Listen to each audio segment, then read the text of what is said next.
Hello, everyone. I'm Dr. Tessa Kransky, and I'm here to talk today a little bit about strategies to improve culturally responsive teaching practices in early childhood environments. I sat in on the earlier session today, and it sounds like you all have a really nice framework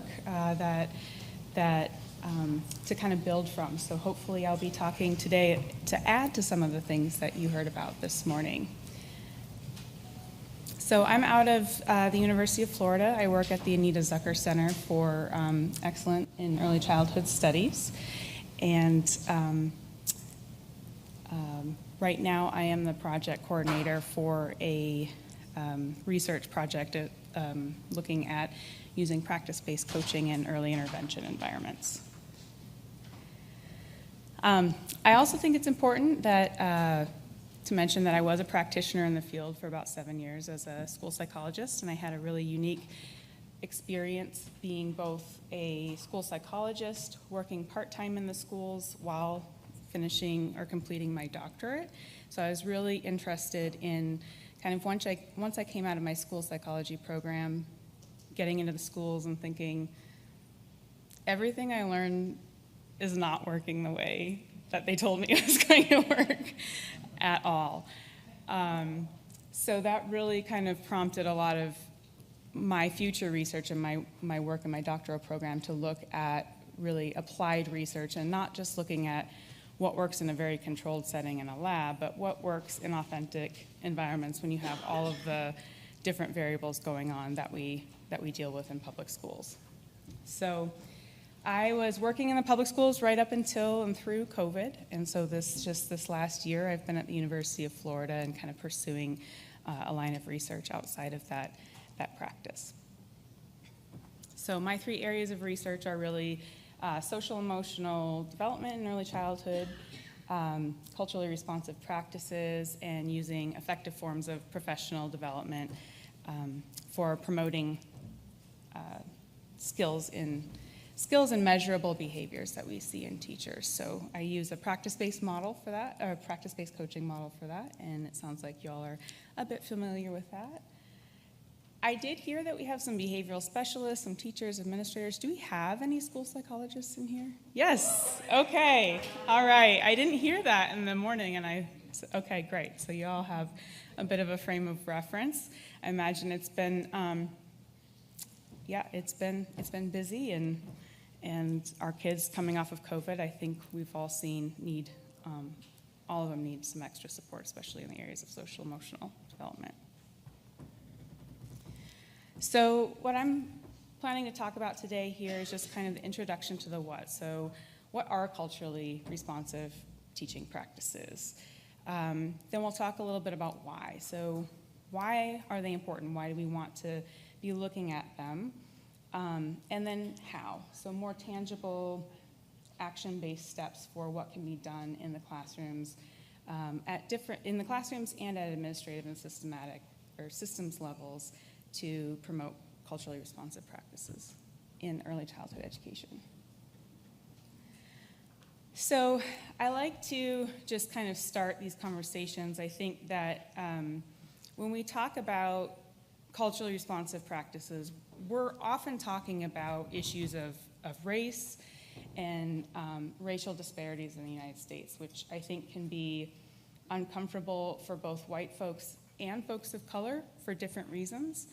And so I like to just acknowledge that and kind of name the elephant in the room, and then kind of give you a framework for my assumptions. So I assume that everybody here, probably most people in education, understand and agree that all children are deserving of learning and growing regardless of their race or their ethnicity, and that their life circumstances shouldn't predispose them to any differential outcomes. Again, these kinds of conversations can sometimes produce some discomfort. I think that causing discomfort without any kind of action steps forward can be really stifling. So I do try to provide some frameworks for next steps so people don't feel stuck. And that in teaching and learning about culturally responsive practices, we're likely to make mistakes, and that includes myself. So while this is kind of my line of research, I have certainly made mistakes along the way. I may be making mistakes today that I'm not aware of yet. But based on the research available, what I have to present to you today is kind of best practices and culturally responsive practices. So I think when we talk about culturally responsive practices, or practices at all, I always think, okay, what exactly do I need to go in and do? And what does that look like, that observable behavior? And we'll talk a little bit about that today, but I think it's also important to note that culturally responsive practices are multifaceted, and there's a lot that goes into them. So part of it is intercultural experiences.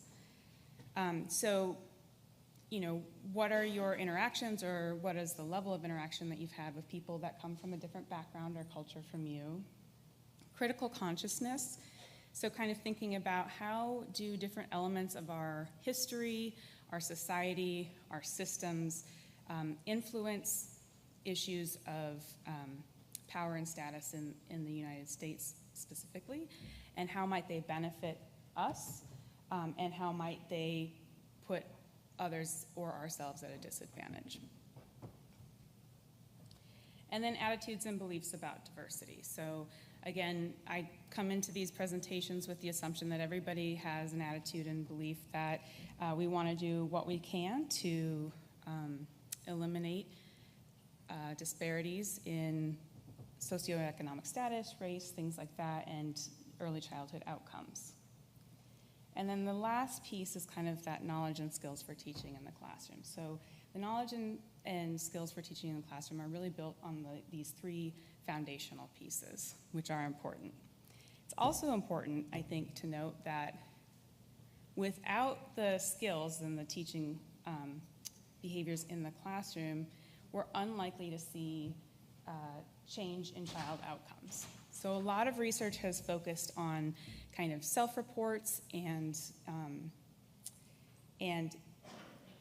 looking at that critical consciousness, the teaching about attitudes and beliefs, and intercultural experiences.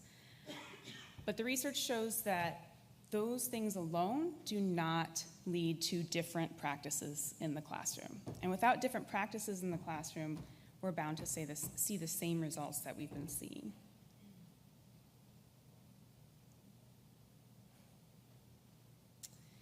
So why are culturally responsive and sustaining teaching practices important? So those of you who are familiar with PBIS know that it's a framework that was intended to be responsive to a variety of cultures and adapted to a lot of different cultural contexts. But what we found is that there hasn't been a lot of intentionality behind that, or specific instruction on how to adapt PBIS to different cultural contexts. So that's really what this culturally responsive and sustaining teaching practices come into play, is what might that look like, and what is some guidance for meeting the context. And I think to frame a lot of my research, the biggest importance for looking at culturally responsive practices is looking at this discrepancy that we have in preschool suspensions and expulsions. So this is a topic that's been talked about a lot. I think you probably are all pretty familiar with the fact that we have preschool students being suspended and expelled at much higher rates than we do students in K-12 education. And then when we look at those data, we see that this disproportionately affects children of color, particularly young Black boys. And there's research that shows it has nothing to do with the particular behaviors or attitudes or skills of any particular racial group. What the current research is suggesting is that it has to do with implicit bias. So at three different levels. So we have our individual bias. There's explicit bias, which we're all, we're aware of. Maybe we know that we make a judgment about a particular person when we see something. And then there's our implicit bias, and that is something that we're less aware of. So an example for myself is when somebody says an early childhood teacher or an early childhood educator, I immediately picture a woman. There are men in the field, but my implicit bias is that I immediately think of a woman, usually a white woman, and usually kind of on the younger side with a lot of energy to get up and off the floor.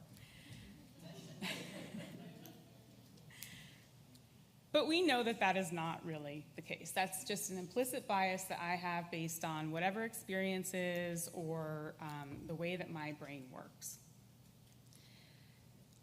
We also have structural and institutionalized bias and racism, so built into our policies and our procedures and our norms. And we'll talk a little bit about that today and what that can look like, or what it does look like in public education settings. And then there's an issue of a cultural disconnect between home and school. And this is really, I think, tied to the structural and institutionalized bias and racism that we'll talk a little bit about. So cultural disconnect between home and school. Schools tend to be more familiar places for white middle-class children. For children and families that don't belong to those classes of folks, they can be discongruous, or they can feel as though it is a different environment or a different set of expectations than what they might have at home and in their community.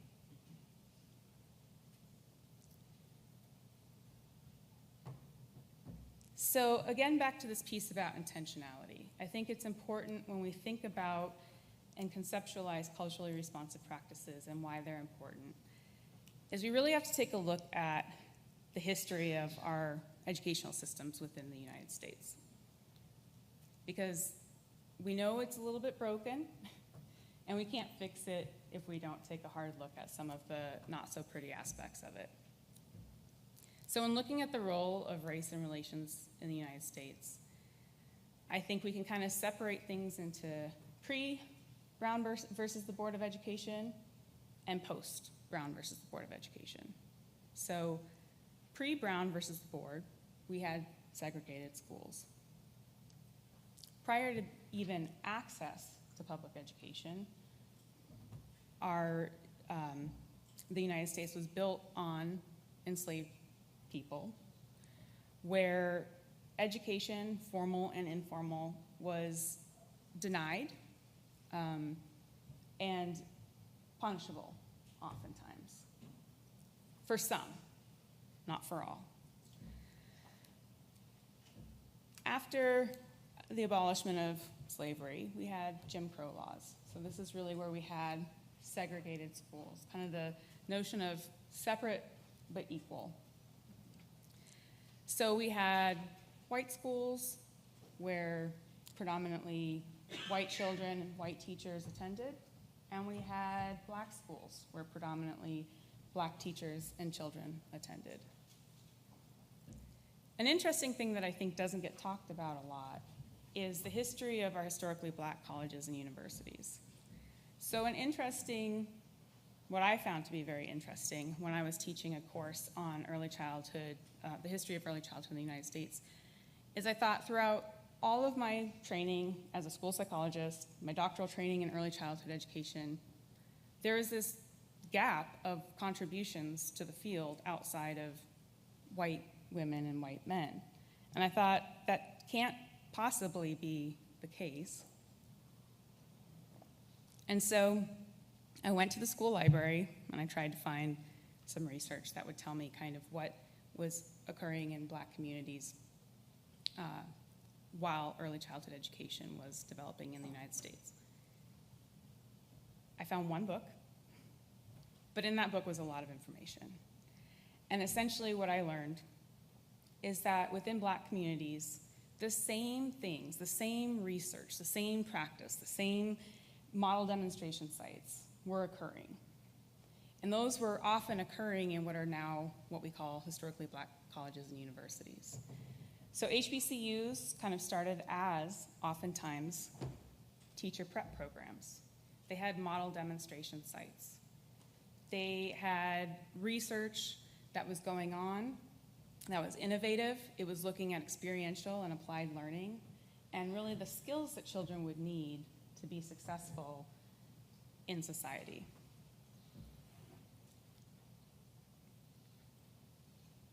And then we had Brown versus the Board of Education, which was passed for good intention, but it had some unintentional consequences. So Russell Skiba states that racial disproportionality in school suspension appears to increase significantly after Brown versus the Board of Education.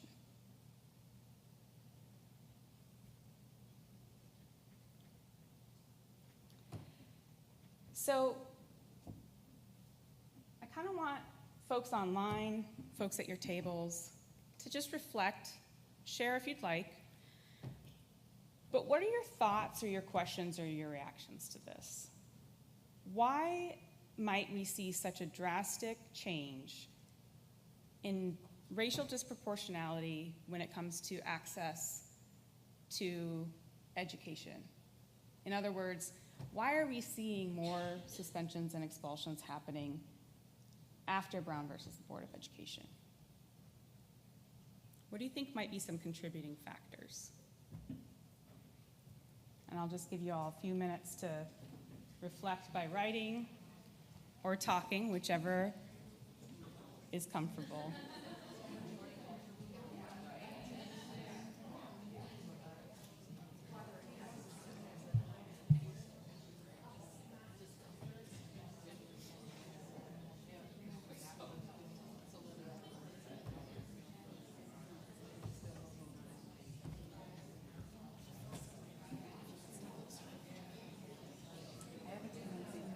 To walk around.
All right, it sounds like there's some great conversations. I'm going to give you all about 30 seconds or so maybe to wrap up your thoughts.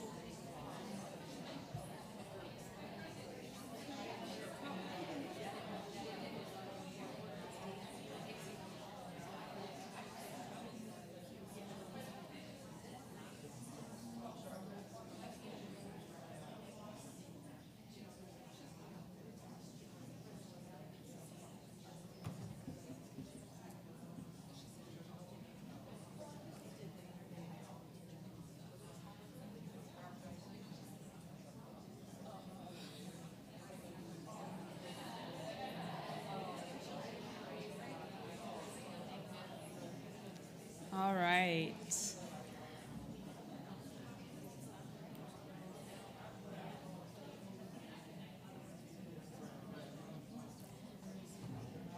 Well, I'm very excited to see you all have really engaged in conversation. I was a little bit worried that it would just be crickets. But I think that speaks a lot to folks' openness to talk about some of these issues and the level of comfort you feel with your colleagues. Would anybody like to share out what they talked about? And it's okay if you don't. The most important thing is just to get y'all talking about it. Yes?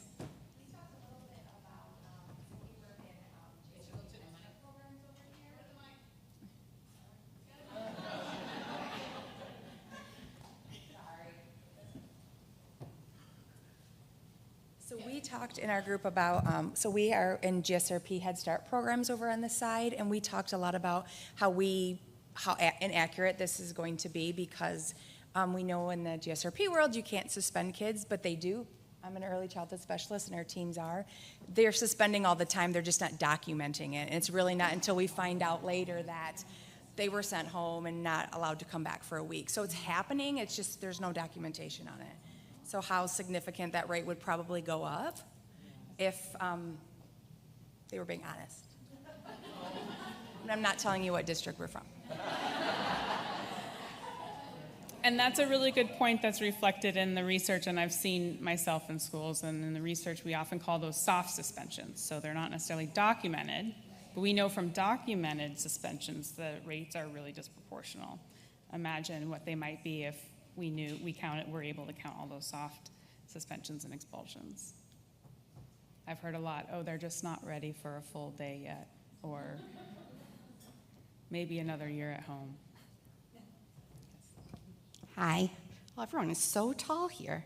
So I'm coming from the school social work perspective. I started in the hospitals, like I was telling my team, or our table, and in the hospitals I learned how different cultures grieve. So when I came into the schools, that was big in my head because in the hospitals, it's just like schools. No offense, white men that are in here, but it's white men that have, created these institutions, and so that's how we see how behavior should look. So being able to come in, seeing how grieving is really different, I've been able to see how kids culturally see school, and being able to say, that doesn't mean they're wrong, just like people grieve differently, it's just that it's different. So I think that that's a big thing where the suspensions come in, because if we're only thinking of one population and how we see that one population handle, well, then we have no capacity for anything different. Mm-hmm. Thank you. And that, go ahead.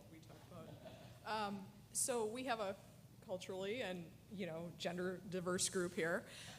So we talked a little bit about how one person maybe can relate to a certain group or culture better, or certain kids can respond to certain individuals better. Maybe this person has difficulty with this student, but another person does not. I kind of brought up that I feel like kids respond differently, based on trauma response, based on background. And so, it's important to think larger about what's going on with this particular student. And it is easier to make a judgment about somebody when you're not from that background or culture or that type of thing. So thinking about that might have something to do with the rise in suspensions, especially if you're not from that background or culture. So. Thank you. Yeah, go ahead. I was going to talk, but I forgot about the mic. We were talking about, we were saying that the information is not really surprising, unfortunately, and talking about why the increase, part of it is because once they were integrated, they didn't want them there. So they were trying to find reasons to get rid of them anyway. But however, you come back now to present day, that still goes on. When you have students of color who go to a predominantly white school, everything they do is magnified. And I was sharing with Kathleen that as a principal before, some years back, I had a white teacher who had students in her class, and I don't know if everyone's familiar with the Skyward system, that you put in disciplinary infractions, and so she had 2 students, did the exact same thing, and I mean exact. One student was white, one student was black. The white student was tagged as horseplay. The black student was assault, and she tried to suspend him. And I say tried because I didn't let her. And I was just telling her that was a very difficult conversation as her principal to have, because her first initial reaction to me was anger, that I was accusing her of something. And I said, well, no, I'm looking at your data that you put in. But later on, maybe about 3 days later, she came back and thanked me. And every time I see her now, I see her at home. When we pass, in passing, she always thanks me, because she said she just didn't realize that that's what she was doing, the implicit bias. So that's what we talked about. Thank you. Well, you all just kind of did the rest of my presentation for me, so.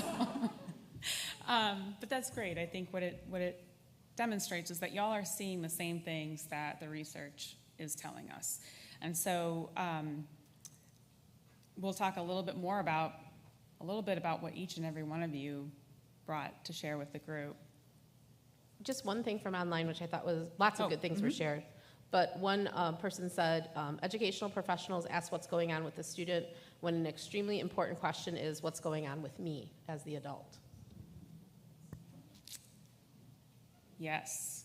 And there was a quote that I ended up not putting in this presentation, but it's around looking at, when we're looking at discipline, PBIS, things like that, looking at how, as the adults, we can change our behavior instead of looking to blame the children and their behaviors.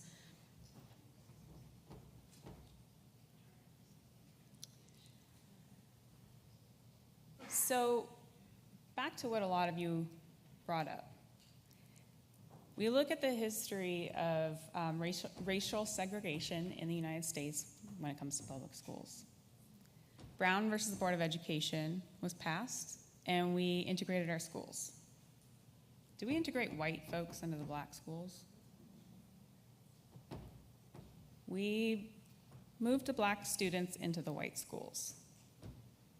Now remember, at what are now HBCUs, we had research and development and training going on for black teachers, black families, black students. Where did they go?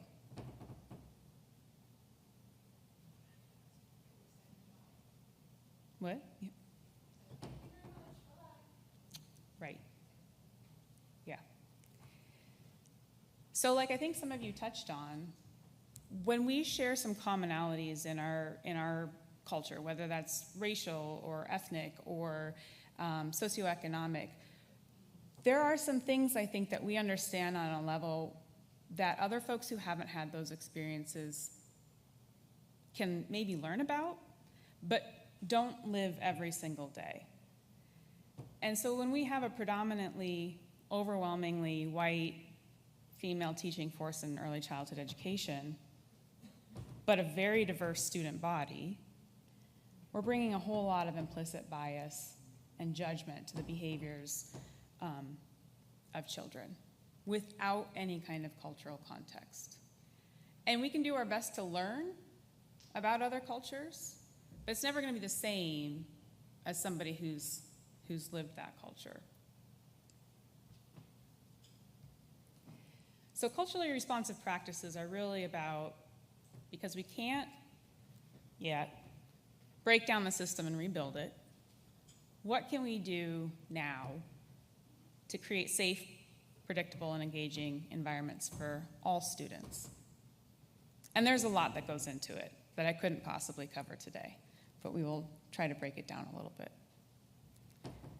And I realize that those words on those arrows are very difficult to see. We'll go ahead and go through each of them.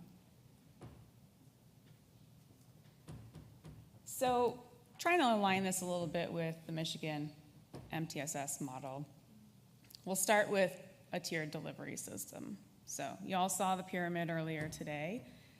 I'm a firm believer in the pyramid model. I've used the practices myself in schools, and I've seen the benefits of connecting with students and getting them to do things that others can't. And it's a good start. There are some, not surprisingly, the pyramid model was developed by a bunch of white women who are very well known in the field and have done amazing contributions for the field of early childhood education. But there are some blind spots. So what the research suggests is looking at this tiered system and giving it some enhancements, some additional things to consider. So when we look at an effective workforce, what we have right now is an overwhelmingly white female workforce. Of course, we want our workforce to reflect better the children that we're teaching. But for today, what we can do is work on acknowledging implicit bias, that we all have it. It's not going to go away because we don't even really realize it's happening a lot of the time. That's kind of the definition of implicit bias. But continuing to question and be curious about where our assumptions and our actions are coming from. And how might our biases be affecting our behaviors or our decisions in the school systems and outside of the school systems? At that kind of secondary level, when we think about social emotional competence, what we have for the pyramid is often social emotional competence based on what a lot of white researchers believe. What we're missing are some of those social emotional competencies, behaviors that might look a little bit different but are as equally as important. So really taking the opportunity to learn about the children and families that you serve, where they place their priorities when it comes to development and social emotional development and what that might look like. And if your first reaction is, oh, that's not best practices, taking a step back and thinking about it and getting curious and trying to learn more from the parent about where they learned that, why they want their child to learn those particular social emotional competencies, and incorporate that into practices. And then culturally responsive and affirming instruction. So, again, getting to really know the families and making that instruction relevant to children. I have a story about one of my favorite students that I worked with and consulted on. He was very impacted by autism, and he also had a genetic condition that essentially interfered significantly with his physiological ability to self-regulate. And so you can imagine he was kind of like the Tasmanian devil all day, every day. And I started to notice some things while being in the classroom. I noticed that his dad always came in and dropped him off with LSU gear. This little boy always had the Zapp's voodoo chips. I don't know if you know about those. They're really delicious. Zappos. Are they Zappos? They're Zaps, right? Oh, we're in the Midwest. They're a little spicy. I grew up in Minnesota, so I have an idea. And that one day when I was in the classroom, they started playing a song for circle time for them to dance to, and it was a very New Orleans rendition of When the Saints Go Marching In. And you could just see him as soon as this went on. He's, not able to regulate very well. And you could just see his whole body calm and get dialed in to the video and the music. And I started to see that as a pattern, that every time I looked at this little boy, he had something related to Louisiana, more specifically New Orleans area, going on with him. And so I talked with his parents about it. Both parents had gone to LSU. They met at LSU. They're huge LSU fans. You know, they go to New Orleans every single year. He's been there multiple times. He knows New Orleans. So this was in Colorado. Very different from New Orleans. And what seemed so obvious to me, and I love New Orleans, so it probably stood out a little bit more to me than some of my colleagues, nobody else was noticing. I asked the teachers who'd worked with the child a lot longer than I had, are his parents from New Orleans? You know, what's this New Orleans connection? And they didn't know. And so that's one example of a cultural background and how once it's made relevant or once it's incorporated into the classroom, I think the power that it can have in connecting children with their educational environment and feeling like they belong in that educational environment. It reduces that cultural disconnect between home and the school.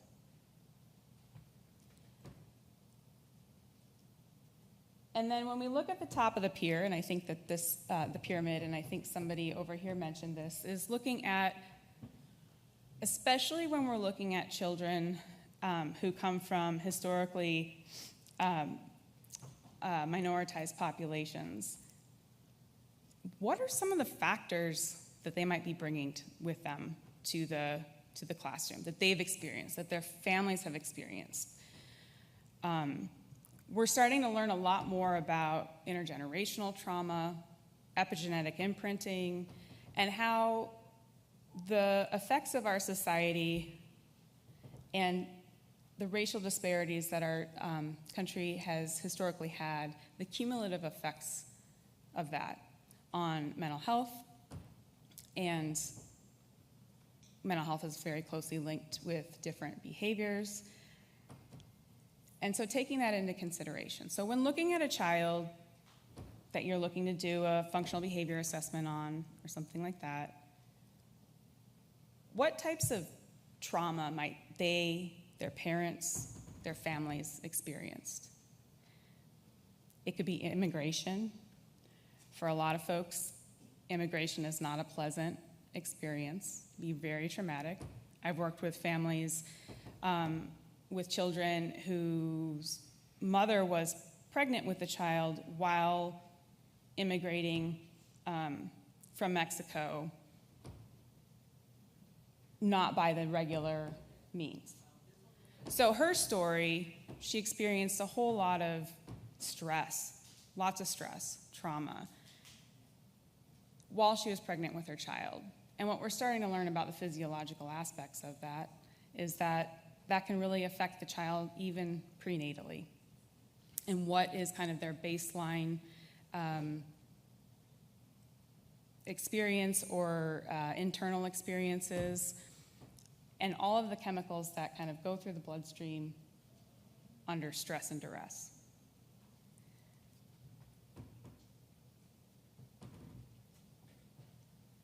All right.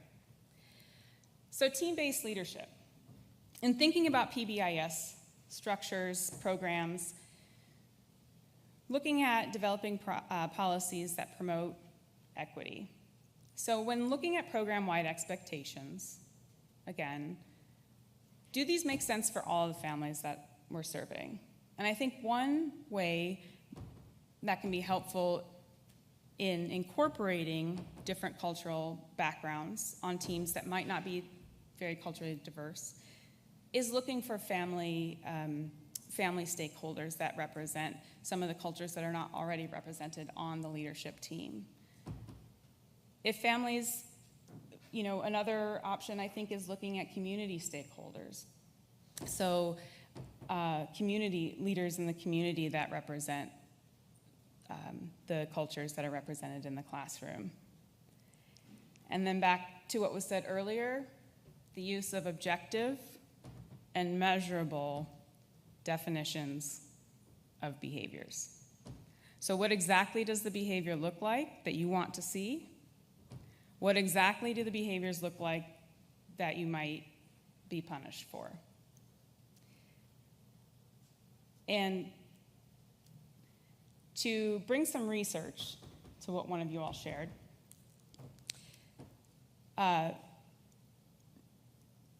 Some researchers looked at a lot of different, now this is K-12, but they looked at a lot of different office discipline referrals, thousands of office discipline referrals, and categorized them by race. And what they found was that for office discipline referrals that had much more objective, tangible, and measurable behaviors, there was less racial disproportionality in the numbers of students given those office discipline referrals. The more subjective they became, the greater the disparities. This is also mirrored in special education research, where the same researchers looked at special education identification and found almost no racial discrepancies in educational identifications related to deaf and hard of hearing, visually impaired. They found huge discrepancies when it came to things like significant emotional disability, even intellectual disability, things that are much more difficult and objective to measure. That's where we're seeing the greatest discrepancies. So the more objective that we can be about the language being used in these policies, the less likely we are to make, the better positioned we are to kind of neutralize some of this implicit bias. So we'll take just a few minutes to do a little bit of reflection or table talk about some of the classroom rules or expectations that you all have. And thinking about if somebody, a stranger, say I came into your classroom and you said, I want you to tally how many times the students are doing this behavior. That without knowing anything about your students or your classroom, I can come in and clearly identify every time it's happening and really know when it's not happening. And think about, is there any room for, with those policies or those rules, to make them a little bit more objectively measurable?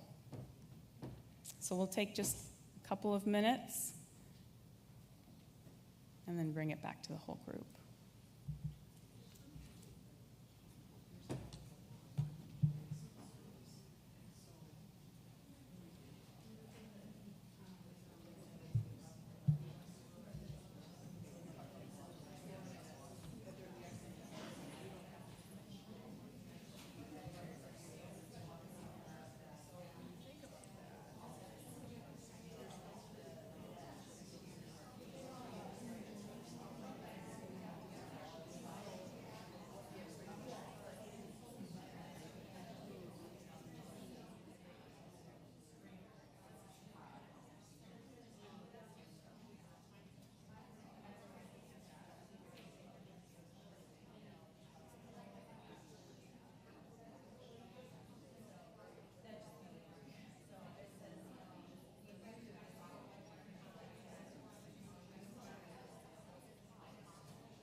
All right.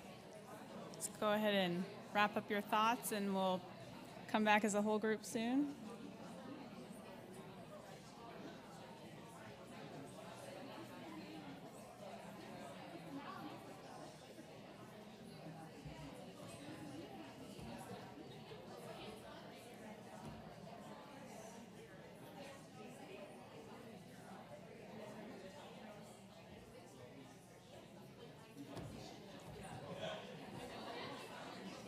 All right. I'm really impressed by how talkative and lively the discussion is right after lunch. I'm usually ready for a nap after lunch.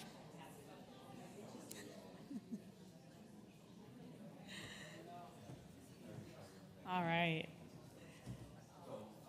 Well, thank you all. Hopefully this has inspired some conversations that can maybe continue after this presentation and after the conference or the symposium is over later today.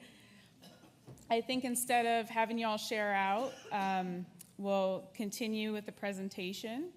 And if y'all want to finish your conversations afterwards, that would be excellent. I really appreciate all of your all's willingness to talk at your tables. It's been some lively discussions.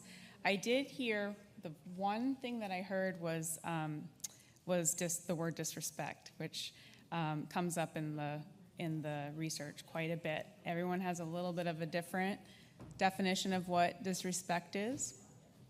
And in one of my classes that I used to teach, I used to ask my students, and this was college level students, if they felt like respect was earned or guaranteed. And there was always a division. And I think that even at that level, that's interesting about, when we're talking about respect or disrespect, whether a teacher is inherently owed that respect or if that respect is earned. And there's not a right or wrong answer. I just think that it's an interesting concept to think about, and then how does that play out as far as how objective that term is. Okay, and data. The school psychs in the room. We all love our data. MTSS systems are driven on data. So one of the most important things that you can do with data in the school systems, whether it's at the classroom level, the district level, the school level, is looking at the data and segregating it by race. And if you're seeing discrepancies between races, then that's a good indication that that there might be a policy or a practice that could use a little bit more looking into about how things are being done and how might some implicit bias be at work there. Some really interesting research that came out of the University of Oregon looked at vulnerable decision points. It's kind of the word that they coined. So they looked at decisions that teachers were making in the classroom around discipline. And what they found were that there were identifiable points of the day, either based off of the particular schedule or the time of day, where teachers were more likely to make a decision that appeared to be affected by implicit bias. So, asking a child to leave the classroom for a behavior that maybe another child was exhibiting earlier, or that the child even exhibited earlier but didn't get the same discipline. And what they found is that when we're taxed, we are less likely to make, with our best intentions, we are less likely to make an equitable decision than when we're rested, nourished, and feeling kind of on top of our game. Now, I know you all feel that way all day long during your school day. Maybe not at all. But that's one interesting way to look at data. I also did some research with working with preschool populations on just the interactions that teachers had with the different children around the classroom, particularly at whole group, and looking at redirects and whether they were stated more positively or stated more negatively or in a kind of punishing manner. And just like I think that you said, sometimes it can feel more accessible for people who might have certain feelings or guilt or shame around implicit bias to have a data-based conversation. When it's just data and talking about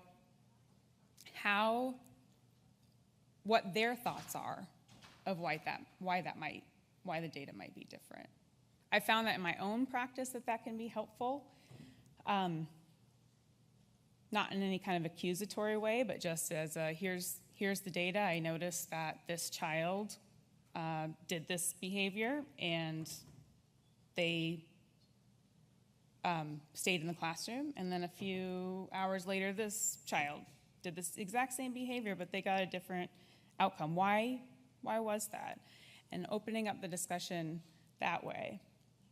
At a more systemic level, again, are there particular classrooms, schools, times of day across the district where, as a collective, teachers or educators might be making more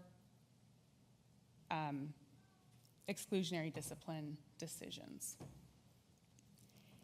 And then what might happen to kind of neutralize that bias? So one of the things that this study found was that in the afternoon, I think around 2:30, 3 o'clock, teachers were making a lot more office discipline referrals. The racial disproportionality was increasing quite a bit. And they found that, it had been a long time since they'd eaten. And that by just having them have a planned snack in the afternoon prior to the starting, it actually helped, did not eliminate, but it helped reduce the disproportionality in those decisions. So it's a little bit of a functional behavior analysis of the teachers and decision making. And then I think checking in with families and even communities around their perceptions of the culture and climate of the school, and paying particular attention to the families and the children families of children who are less represented in the education system.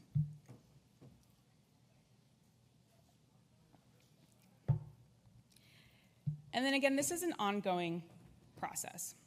So a continuous investigation of what our own implicit bias might be, how it might be affecting our decisions and behaviors. And again, not so much eliminating implicit bias, because we all have it. It's hard to get rid of. But the more that we can become aware of it, the more we can do to neutralize it. So in the example of the vulnerable decision points, what can you do to best position yourself to make the decisions that are best in line with the outcomes that you want? And when looking at evidence-based practices and interventions, this is a tricky one that I'm starting to do some research on this, that what we have deemed as evidence-based practices, we often determine them to be evidence-based when we've done a random control trial with a very large sample population. What a random control trial tells us is what works for most people under a certain set of circumstances. But it doesn't tell us what works for the folks who didn't respond or didn't have the intended outcomes. And while research sometimes reports the demographics of the participants that were involved in the study, they often don't report meaningful conclusions about whether there were any discrepancies in the responses or the outcomes based on race, ethnicity, sociocultural factors, things like that. And so hopefully in the future we'll have more information on that. But keeping in mind that what might be evidence-based or touted as evidence-based right now is evidence-based for some and not all. And so when looking at an evidence-based practice or intervention, making sure to connect with the family around how aligned is this practice or this intervention with their beliefs and their customs and their desires for their child's outcomes.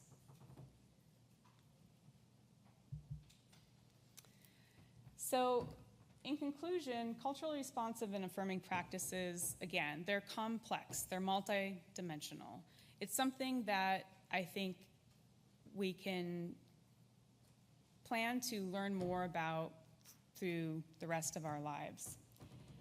But some of the key components of culturally responsive practices, again, are looking at how the educational environment aligns or doesn't align with the children and the families that we're serving. Really building those authentic relationships with families, particularly the families that historically have been maybe more of a challenge to build authentic relationships with. Maybe it's because of language or different cultural backgrounds, but getting curious about what their lives and their homes are like. I worked with a teacher who came up with, I think, a great idea about neighborhoods. They were doing a unit on neighborhoods, and they had the generic neighborhood posters and stuff where they talked about the different service providers and things like that, firemen, police. But she asked parents to do with their mobile device, just do a walk around their neighborhood. Take a quick video, and then share it in school. So this was during COVID, so parents weren't allowed in the schools, but they could send their video, and then the kids could look at it. And the results that I saw were kids started to make connections. Oh, you're in my neighborhood, or I've seen that before, or even with the different children's parents. There were comments like, your parents look like my parents. My mom's white and my dad's black. You have a white mom and a black dad. Things that they weren't really making connections about before, some of these authentic opportunities to bring into the classroom. And the families really had a great response to it as well. It was something that was pretty easy for them to do. Everybody has a mobile device. It doesn't have to be a super long walk or anything, but their ability to engage with the classroom community where they hadn't really found opportunities to engage with the classroom community before. And thinking about what are the long-term impacts of culturally responsive teaching on student outcomes. So there's a lot of research both at the adult and the child level that's been coming out about when we create a sense of belonging, we have better outcomes. We have better mental health outcomes. And those are both immediate and long-term. So we know that for children who are not suspended and expelled in preschool, they have higher rates of educational attainment. They rely less on medical intervention later in life. They have less involvement with criminal justice systems. And there are other elements that affect those things. But when you create an environment where all children feel safe and nurtured and welcome, it has very lasting impacts on their future opportunities and their future mental health. So I think when it comes to culturally responsive practices, the most important thing is to keep an open mind, to continually learn, and look for blind spots. Where are some areas that maybe you're not as familiar with a particular family? What are some ways that you could get to know that family better? Their culture, what their home life looks like. And how can you integrate that and bring that into the classroom so that that environment feels more comforting and more familiar to the children.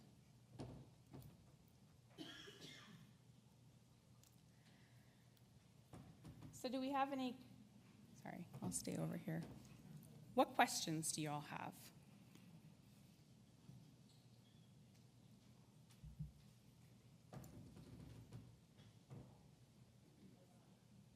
Yes.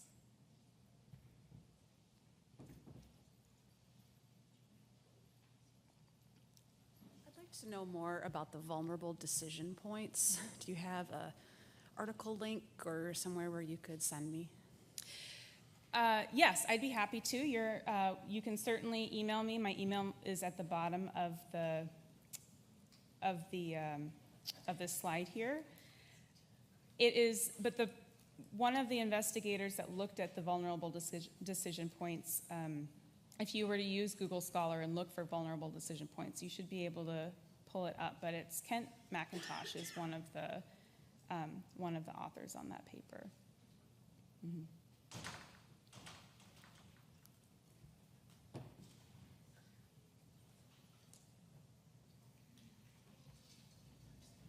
Okay. Other questions?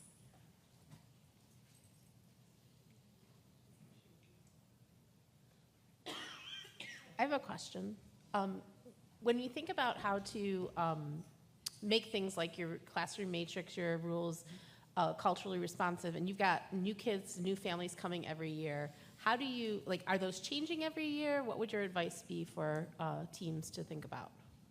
Yeah, I think that's a really good question, and I think it's difficult because there is value in standardizing things across the board, whether that's across years or schools, especially for districts that have children that are really mobile between different classrooms or different schools. I think ideally having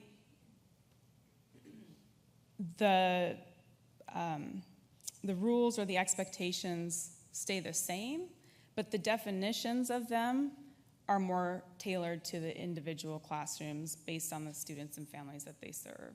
So I think what I saw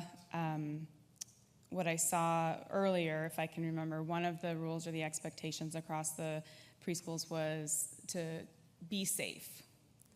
And so that might look different depending on the different behaviors or the different backgrounds or the different communities that the different schools are in. So how that's defined and what that looks like for the children might look a little bit different depending on the school, but the overarching expectation is the same.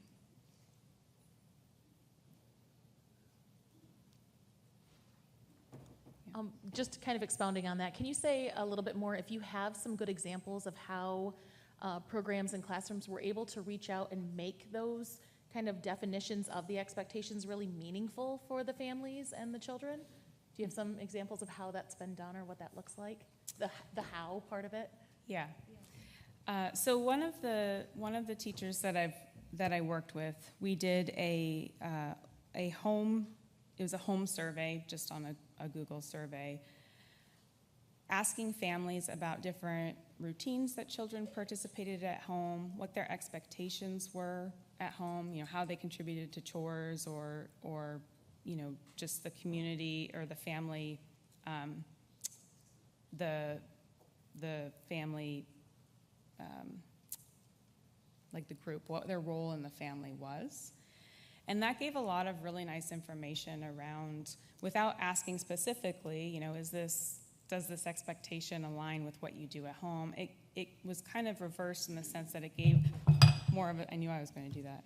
It gave more of a sense of how parents saw their child's role, actively or not, at home.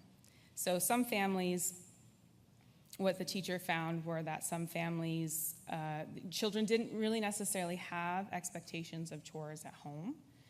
It was really more of a family of, they got to be a kid and didn't have too many expectations. And then some families had, some pretty specific chores that children had to be a part of.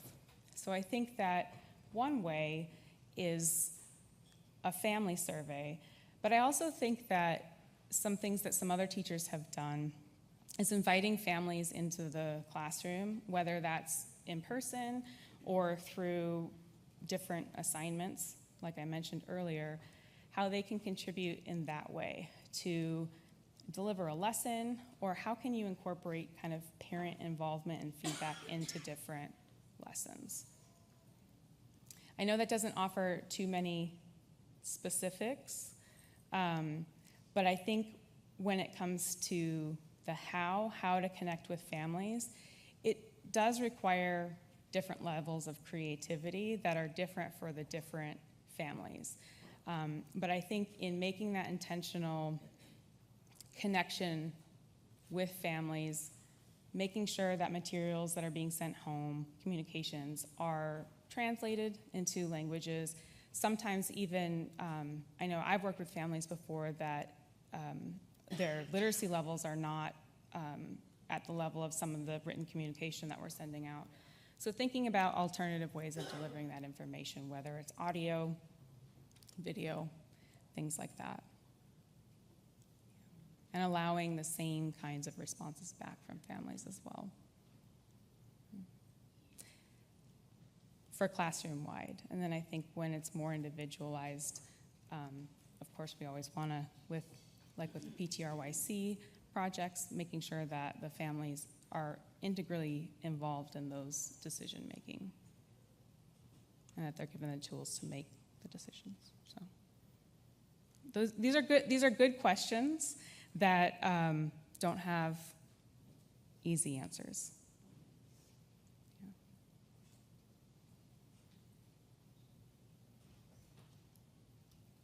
Other questions? Things you want to know more about? I did, as part of my dissertation work, I did look at a set of 10 practices for early childhood environments, looking at different materials that could be offered with some operational definitions of what those would be, and some suggestions for different practices. We've talked about them a little bit more at a overarching level, but if anybody's interested in seeing those, they're not something that I could put in a handout, but I'm happy to share them with you if you want to send me an email. All right, if there are no other questions, if you could join me in thanking Dr. Kransky for her presentation.